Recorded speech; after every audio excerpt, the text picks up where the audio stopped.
अरे एक है सरिया ते पढ़ाई लिखाई ना करबे मर्दे, दिन भर गांव के लोग फोन के संगे घूमत रहता रे। बाबूजी करेक्टर पर दाग मत लगाई, अभी देवघर जाई वरदान मांग के आई। ठीक है बा जो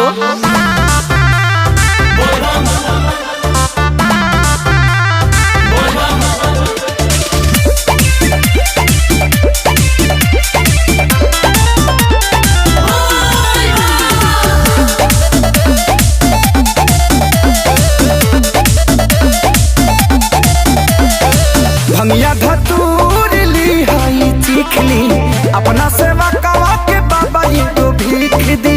बाबा मजबूरी बुझना तो बाप बड़ा मारी। भंगिया धतूर ली हाई चिखली, अपना सेवा कवा के बाबा ये तो भीख दी। हे भोला बाबा वरदान मांगते। हम तुम्हारी तपस्या से प्रसन्न हैं, बताओ तुम्हें क्या चाहिए। 3 चीज, एगो नारी एगो गाड़ी नोट छापा का मशीन। एगो नारी एगो गाड़ी नोट छापा का मशीन। एगो नारी एगो गाड़ी नोट छापा का मशीन। ओम नमः पार्वती पतये हे गौरा मैया तोहर पहरतनी पयिया, हमहु बर मांगतनी दिन। हम तुम्हारी तपस्या से प्रसन्न हुए बालिके, बताओ तुम्हें क्या चाहिए।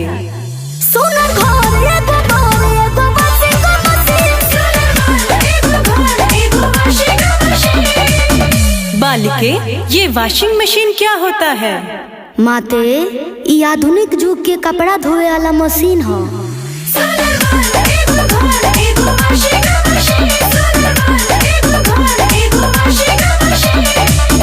बाबा सब तो दे देनी, अभी सोचा तो नहीं मलबा कहीं खपा दी। इतना कुछ मिलने के बाद क्या क्या करोगे भा। सुनी बाबा, लेबे जात बानी हम तो महल है करिया ये बाबा। चढ़े खातिर किनबे अबकी फॉर्च्यूनर बढ़िया ये बाबा। देनी लौटाई हम दुखवा के दी।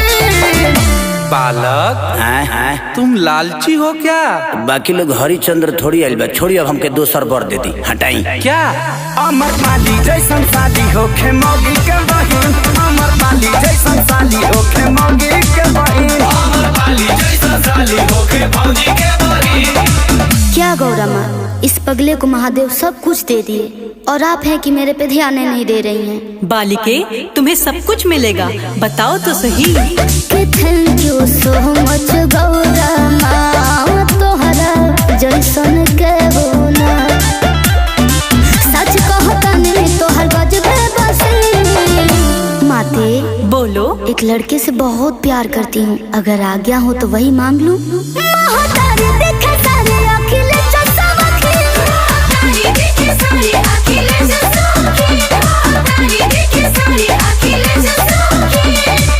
का ब्यास तारा के ढेर कुछ मिल गलो। एकर मलकिनी तेही न होखबे, चल।